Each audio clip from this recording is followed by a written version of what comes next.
Welcome to The Explainer. Today we're tackling a really tough question. What do you do when your most powerful ally becomes your biggest uncertainty? We're going to unpack how countries are trying to navigate a world caught between the United States and China. And look, this isn't just some academic thought experiment. This is the single biggest foreign policy challenge facing nations like Australia right now. And the answer? Well, it's a whole lot more complex than you might think. It really gets to the core of what global security even means in the 21st century. Okay, so to really get our heads around this, we first need to understand the new global landscape. The old rulebook for how countries deal with each other, it's pretty much been thrown out, and everyone is scrambling to figure out the new game. You know, for decades after the Cold War, things were relatively simple. America was the undisputed top dog.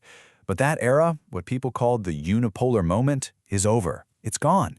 A rising China and a, shall we say, more unpredictable America have completely changed the power dynamic. And here is the problem in a nutshell. Take a country like Australia. The US has always been its security blanket, its military protector. But China? China is its biggest trading partner, the engine that fuels its economy. So they're caught in this crazy balancing act, trying to walk a tightrope between their security and their prosperity. So you hear this term thrown around all the time, right? The new Cold War. But is that really what's happening here? While it's a popular comparison, it might actually be more misleading than helpful. Yeah, this is definitely not a repeat of the Cold War. The rivalry with the Soviet Union was a global ideological battle against an economy that was, frankly, a basket case. But the rivalry with China today, it's mainly economic, mostly regional, and it's against a country that's a deeply integrated economic powerhouse. The U.S. just isn't responding with that same kind of massive military buildup, and there's a good reason why. And this quote from analyst Sam Raghaveen just hits the nail on the head. Trying to contain China is a monumental task. I mean, it's a huge economic player, woven into the fabric of the global economy. And unlike the USSR, it doesn't pose that same kind of existential, ideological threat to the world. A full-on confrontation just isn't in the cards. So if it's not a new Cold War, then what's a smarter way for the US to handle this rivalry? Well, it turns out there's an old playbook from the original Cold War that might have some answers. This idea comes from a guy named Dean Acheson, a Cold War strategist. And his thinking was, look, instead of trying to be strong everywhere all at once, the US should focus on creating situations of strength. The idea is to concentrate your power in a few key places, making it so strong that any adversary wouldn't even think about starting something. And if you apply that strategy today, you can see where America's real strengths in Asia lie. You got the combined US and Japanese navies in the East China Sea. That's a powerful deterrent. And then you have the US troops on the Korean Peninsula, backed up by South Korea's seriously powerful military. These are clear situations of strength. But on the flip side, some areas are turning into situations of weakness. China's advanced missile tech, like the infamous carrier killer, makes it incredibly risky for U.S. aircraft carriers to get anywhere near Taiwan.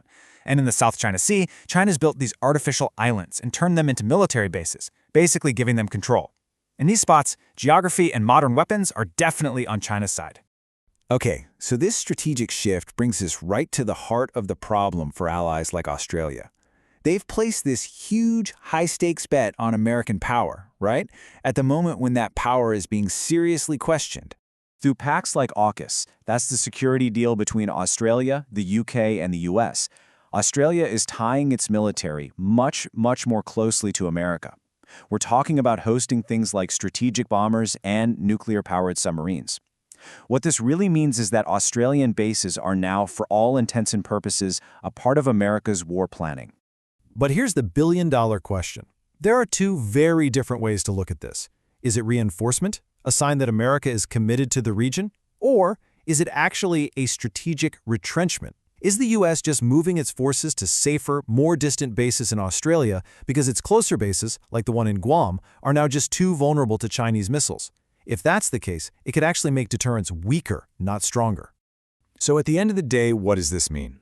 It means by hosting these critical U.S. assets, Australia becomes a much bigger, much more obvious target for Chinese military planners in any future conflict. The bet isn't just on American power, it's a bet on American judgment.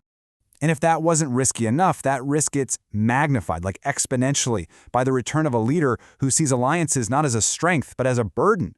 A leader whose worldview is just completely different from anyone who came before.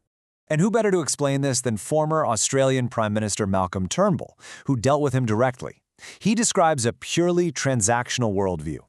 In Trump's America First mindset, allies are often just seen as freeloaders who are taking advantage of the United States. This story about a phone call is just, wow. It perfectly illustrates the chaotic, personality-driven world of dealing with Trump. So Turnbull's aides told him, whatever you do, don't bring up this refugee deal. But Turnbull brought it up anyway. Trump, of course, blew up, called it a horrible, disgusting deal. But in the end, he actually honored it. The lesson Turnbull learned was that the only thing that earns respect is standing your ground. And this transactional, what's in it for me view extends to massive security commitments. Trump has publicly questioned why the U.S. should defend a wealthy Taiwan, which he claims stole America's chip industry, which, raises some pretty serious doubts about whether America would actually show up if an ally was in crisis. So this all leaves allies facing a stark paradox and a really critical choice. The old assumptions that you could always count on America for protection, those are out the window, and it's forcing a complete rethink of foreign policy. This right here is the absolute heart of the contradiction. Through deals like AUKUS, allies like Australia are tying themselves closer and closer to U.S. military power at the exact same moment that America's political commitment is less certain than it has ever been. And this really presents two very different paths for how to respond. On one hand, you have what you might call the scramble, like when Canada's Justin Trudeau flew down to Mar-a-Lago hoping to get some assurances and leaving empty-handed. On the other hand, you have the stand, like Mexico's president, who responded to threats with unapologetic firmness, confident in her own country's power. And this quote from analyst Emma Shortis just puts it all in such sharp relief. Daddy is not coming to save us. He is putting us in danger. Just think about that for a second. The long-held belief in this great protector might now be the very thing that creates the greatest risk. The alliance itself has become the danger.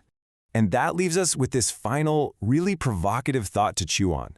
If that old security blanket is gone, or worse, if it's actually become a liability, what new possibilities open up?